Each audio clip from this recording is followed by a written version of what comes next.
সবকিছুর শুরু হয় একটা পরিষ্কার ঝকঝকে লক্ষ্য দিয়ে। ব্যাপারটা খুব সহজ। যে লক্ষ্য চোখে দেখা যায় না, সে লক্ষ্যে আঘাত করাও সম্ভব না।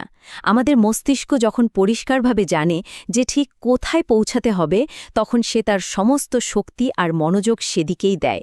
আর লক্ষ্য যদি অস্পষ্ট হয়, তাহলে শুধু সময় আর শক্তির অপচয় হয়। বেশ, লক্ষ্য তো ঠিক হলো, এর পরের কাজ হলো অ্যাকশন নেওয়া। কিন্তু প্রশ্ন হলো, সবচেয়ে কার্যকরভাবে কাজটা করা যায় কিভাবে? এখানেই বইটা আমাদের মডেলিং নামের একটা অসাধারণ কৌশলের সাথে পরিচয় করিয়ে দেয়, যা আমাদের শেখার প্রক্রিয়াকে অবিশ্বাস্যভাবে দ্রুত করে তোলে। মডেলিংকে বলা যেতে পারে সাফল্যের একটা শর্টকাট। এর পেছনের মূল ধারণাটা হলো, সাফল্য সবসময় কিছু ক্লু বা সূত্র রেখে যায়।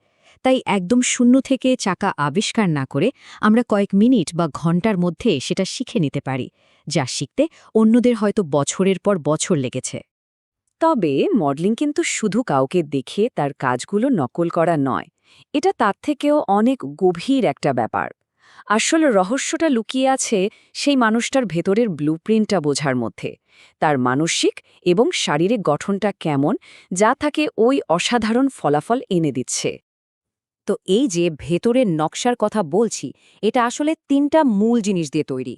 এখানে যেমনটা দেখা যাচ্ছে, প্রথমত সেই ব্যক্তির বিশ্বাস ব্যবস্থা, দ্বিতীয়ত তার মেন্টাল সিনট্যাক্স, মানে সে তার চিন্তাভাবনাগুলোকে কিভাবে সাজায়, আর তৃতীয়ত তার ফিজিওলজি, মানে সে তার শরীরকে কিভাবে ব্যবহার করে। এই তিনটি জিনিসই কিন্তু শেখা সম্ভব। এই তিনটে উপাদান, বিশ্বাস, চিন্তা আর শরীর, সবকিছু একসাথে মিলে যা তৈরি করে, বইটিতে তাকেই বলা হচ্ছে আমাদের অবস্থা বা স্টেট। আর দিনের শেষে আমাদের এই ভেতরের অবস্থাই ঠিক করে দেয় যে আমরা বাইরের জগতে কেমন ফলাফল পাব। আমরা মূলত দুই ধরনের অবস্থায় থাকতে পারি।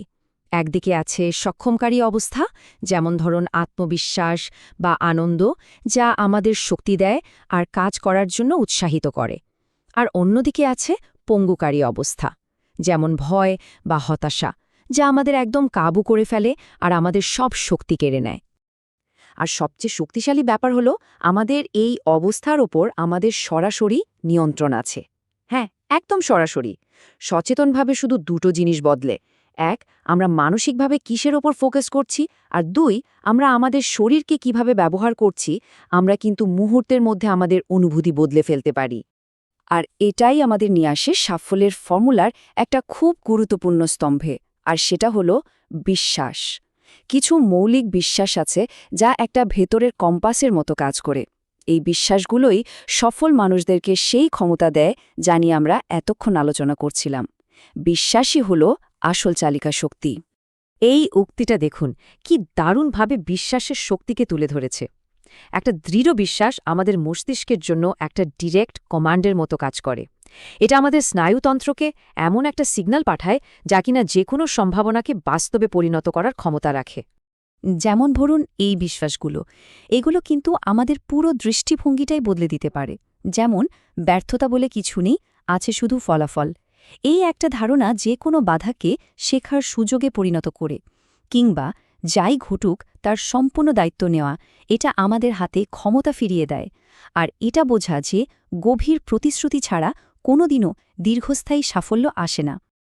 আর আসল কথা হলো, আমাদের বিশ্বাসগুলো কিন্তু পাথরে খোদাই করা কিছু না। এগুলো আসলে এক একটা চয়েস। আমরা সচেতনভাবে বেছে নিতে পারি কোন বিশ্বাসগুলোকে আমরা গ্রহণ করব আর কোনগুলোকে বাদ দেব। আমরা সেই বিশ্বাসগুলোকেই বেছে নিতে পারি যা আমাদের লক্ষ্যের দিকে এগিয়ে যেতে সাহায্য করবে।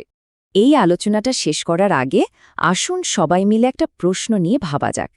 এক মুহূর্তের জন্য যদি ভাবা যায়, এমন কি কাজ আছে যা করার চেষ্টা করা হতো যদি এটা জানা থাকত যে ব্যর্থ হওয়া অসম্ভব?